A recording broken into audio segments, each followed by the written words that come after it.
بسم الله الرحمن الرحيم. السلام عليكم أعزائي الطلبة. Today I will talk about the community acquired pneumonia. Pneumonia can be defined as inflammation of the lung parenchyma. This is an inflammation of the lung parenchyma. It is called pneumonia. Patterns of pneumonia. There are different patterns of pneumonia. There is a lobar pneumonia, bronchopneumonia, pneumonitis, and atypical pneumonia. Lobar pneumonia, it means involvement of one or more of the lung lobes, and the affected lobe will be completely consolidated. While in bronchopneumonia, there is involvement of the lobules, not the lobes, involvement of the lobules with the patchy consolidation. While pneumonitis, it means general term of the lung inflammation and maybe not associated with the consolidation. While atypical pneumonia, it means any pattern other than the lobar pneumonia. This is a bronchopneumonia, patchy consolidation of the middle and the lower right lung. While this lobar pneumonia, there is a complete consolidation of the left lower lobe. Epidemiology.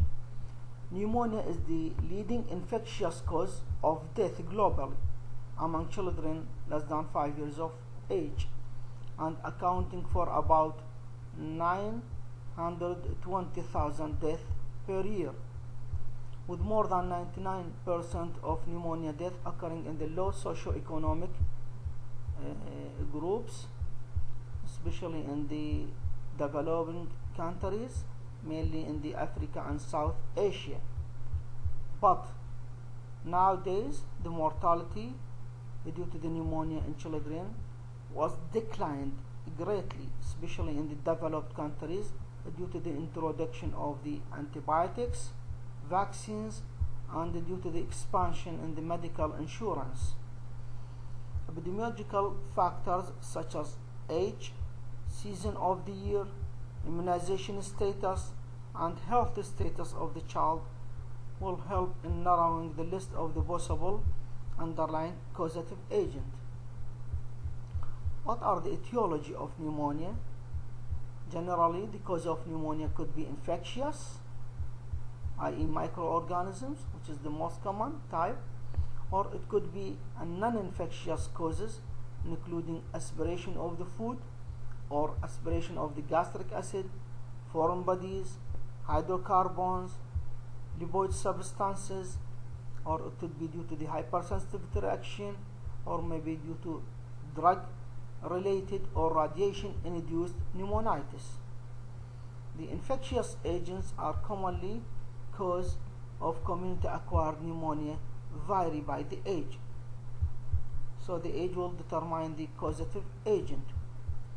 Viral pathogens are the predominant cause of pneumonia in infants more than 1 month and children younger than 5 years.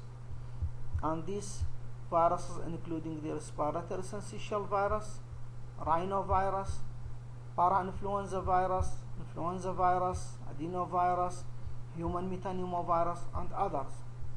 While streptococcal pneumonia is the most common bacterial pathogen in children from 3 weeks to 4 years.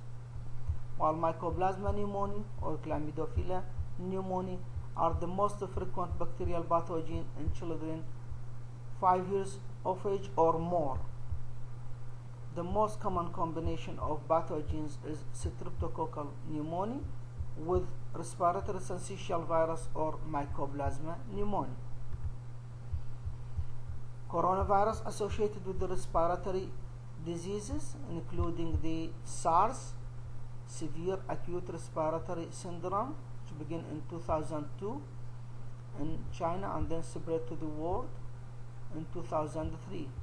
MERS, which is a Middle East respiratory syndrome, which started in Saudi Arabia in 2012, and lastly the COVID-19, which is discovered in 2019.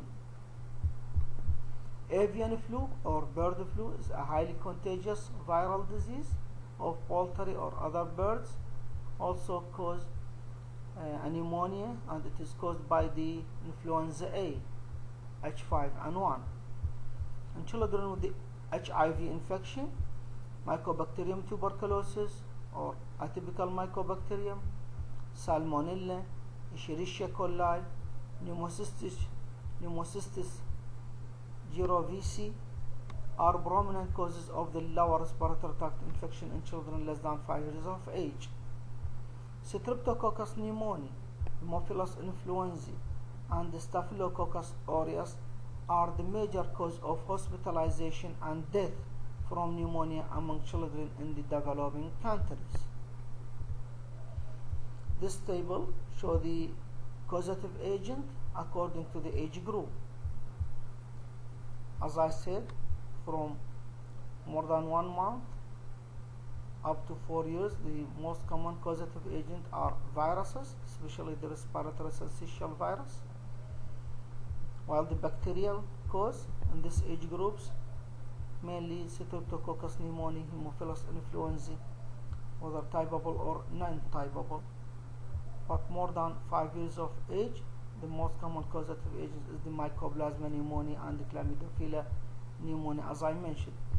In neonate less than 1 month, the most common cause of pneumonia will be group B Streptococci, Escherichia coli, and other gram-negative bacilli with Listeria monocytogenes.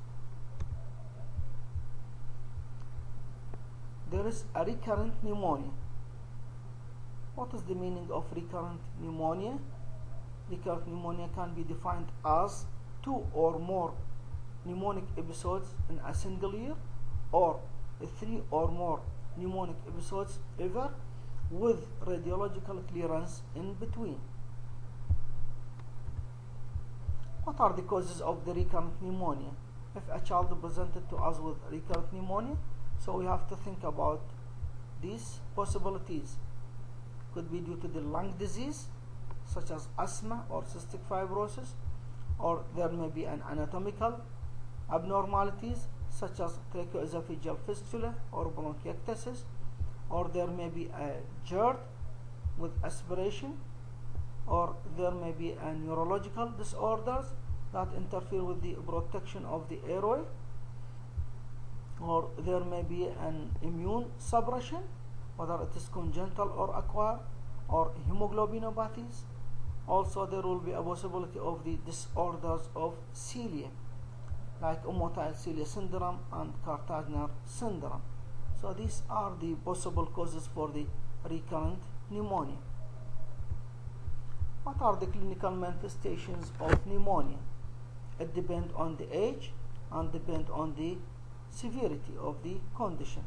In infant, there may be a prodrome of upper respiratory tract infection, typically rhinitis and cough. Tachypnea is the most consistent clinical manifestations of pneumonia in infants. Also, this infant may be presented with the poor appetite and poor oral intake, fever, and ill appearance. There may be a respiratory distress if the condition is severe and it is manifested as grunting, nasal flaring, chest retraction, whether supraclavicular, intercostal, or subcostal recessions, tachypnea, as I said, tachycardia, air hunger, and often cyanosis. Abdominal distension may be a prominent due to the gastric dilatation from swallowed air, or it may be due to the paralytic ileus. Abdominal pain is a common in a lower lobe pneumonia, while in upper lobe pneumonia there may be a neck stiffness. The liver seems to be large because it is pushed downward by the diaphragm due to the hyperinflation of the lung. Some infants may be associated with the gastrointestinal disturbances such as vomiting, anorexia, diarrhea, and abdominal distension, as I said. Auscultation of the chest of this infant will reveal crackles and wheezing, but it is often difficult to localize in a very young child with hyperresonant chest. Rapid progression of the symptoms goes with the bacterial pneumonia. In viral pneumonia, the fever will be low, while in bacterial pneumonia, the fever will be high. It is often impossible or it is difficult to distinguish clinically between the viral pneumonia and bacterial pneumonia. In older children with the bacterial pneumonia, typically begins suddenly with the high fever, cough, and chest pain. Other symptoms could be drowsiness, restlessness, tachypnea, and anxiety. Supplanting on the affected side will minimize the pleuritic chest pain and improving the ventilation. Physical findings depend on the stage of the pneumonia. So in early stage of the pneumonia, there will be a diminished breath sound, scattered crackles, bronchial breathings, and rhonchi may be heard. With the development of increasing consolidation or complications of pneumonia such as pleural effusion or empyema, there will be dullness on percussion and diminished breath sound. How to diagnose a case of pneumonia? The chest X-ray will confirm the diagnosis of pneumonia and may indicate a complication such as pleural effusion or empyema. White BC count and differential count will help differentiating the bacterial pneumonia from viral pneumonia. So in the viral pneumonia, there will be slightly increase in the white BC count with the lymphocyte predominant, while in bacterial pneumonia, there will be leukocytosis and the white BC count ranging from 15,000 to 40,000 with predominance of granulocytes. Positive C-reactive protein and high ESR will in favor bacterial rather than viral pneumonia. Definitive diagnosis of the viral infection will depend on the isolation of the virus or detection of the viral antigen in the respiratory tract secretions, such as by using ELISA or PCR. Definitive diagnosis of the bacterial infection require also isolation of the microorganisms from the blood, pleural effusion, pleural fluid, and the lung tissue. But direct sampling of the lung tissue is invasive and it is rarely performed. Also, bacterial cultures of the sputum or the upper respiratory tract samples typically do not accurately reflect the cause of the lower respiratory tract infection. Blood cultures are positive only in 10 to 30% of children with pneumococcal pneumonia. In mycoplasma pneumonia infections, cold agglutinin titer greater than 1 to 64 is present in about 50% of the patient. Serological evidence of ASO titer will be helpful in the diagnosis of the group A, streptococcal pneumonia. How to treat a case of pneumonia? Treatment of pneumonia, it depends on the age, it depends on the suspected underlying cause, it depends on the clinical picture of the patient. So, in mildly ill child who do not require hospitalization and a suspected underlying bacterial causative agent can be treated by amoxicillin, cefuroxime, or amoxicillin clavulanate. While for the school-age children, when the mycoplasma pneumonia or chlamydophila pneumonia is suspected, so a macrolide such as azithromycin or clarithromycin can be used, while doxycycline can be used for the children older than 8 years. For the adolescent, fluoroquinolone like the levofloxacin can be considered as alternative therapy.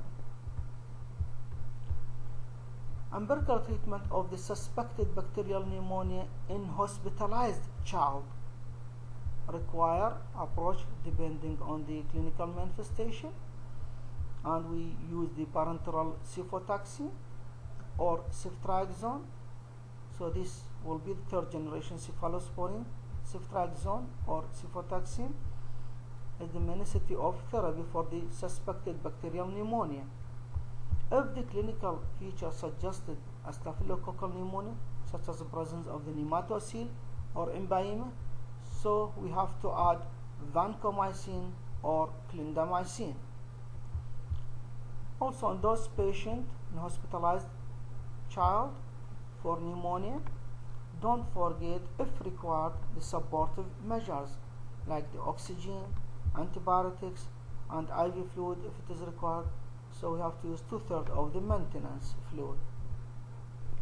In viral pneumonia, there is no need for the using of the antibiotic, but in 30% of the patient with the viral pneumonia, there will be coexisting bacterial pathogen, and in this situation we have to use an antibiotic according to the suspected microorganisms. In the developing countries, oral zinc 10 mg per day for those who are less than 12 months, and 20 mg per day for those 12 months of age or more, given for 7 days. This will accelerate recovery from severe pneumonia and may reduce the mortality from pneumonia. What are the indications of admission to the hospital in a case of pneumonia? If the patient less than 6 months of age or presented with a toxic appearance, moderate to severe respiratory distress, requirement for the oxygen supplementation, if the patient is dehydrated or there is a vomiting or inability to tolerate oral fluids and medications, if there is no response to the appropriate oral antibiotic, if there is a multiple loop involvement, if the patient having a sickle cell anemia with acute chest syndrome, or if the patient is in immune suppressive state, or there is a poor compliance parents. So these are indication for admission to the hospital in a case of pneumonia. About the prognosis of pneumonia, typically patients with the uncomplicated community acquired bacterial pneumonia respond to the therapy with the improvement of the clinical symptoms, this including the fever, cough, tachypnea, chest pain, will be within 2 to 4 days of initiation of the antibiotics, while the radiological improvement will take a time, about 4 to 6 weeks. What about the slow resolving pneumonia? If a patient presented with the pneumonia and we're starting an antibiotic, but there is no response or there is a slow response, so we have to think about the possibility of complications such as empyema, or there will be a bacterial resistance or non-bacterial etiology such as viruses or aspiration of the foreign bodies or foods, bronchial obstruction from endobronchial lesion or foreign body or mucus plaques, or there may be a pre-existing disease such as immune deficiency, cilia dyskinesia, cystic fibrosis, pulmonary sequestration, and etc. Or there is another non-infectious causes of pneumonia such as bronchiolitis obliterans, hypersensitivity pneumonitis, eosinophilic pneumonitis, or aspiration pneumonia. So repeat, the chest x-ray is the first step in determining the reason for delay response in the treatment. About the complications of pneumonia, complications of pneumonia are usually the result from either direct aspiration or from bacteremia and hematogenous spread. Direct spread of the bacterial infection within the thoracic cage may result in pleural effusion, empyema, and pericarditis, or maybe a complication due to the bacteremia and hematogenous spread of the infection, and this may lead to the meningitis, suppurative arthritis, and osteomyelitis. This table shows the differences between the transudate and exudate pleural fluid. So the appearance, it will be clear in the transudate and cloudy in the exudate. Cell count less than 1,000 in the transudate and more than 5,000 in exudate. The type of the cell will be lymphocytes in the transudate and neutrophil in the exudate. LDH will be less than 200 in the transudate, more than 1,000 in the exudate. The pleural to the serum LDH ratio less than 0.6 in transudate and more than 0.6 in the exudate. And the protein will be low in the transudate and is high in the exudate.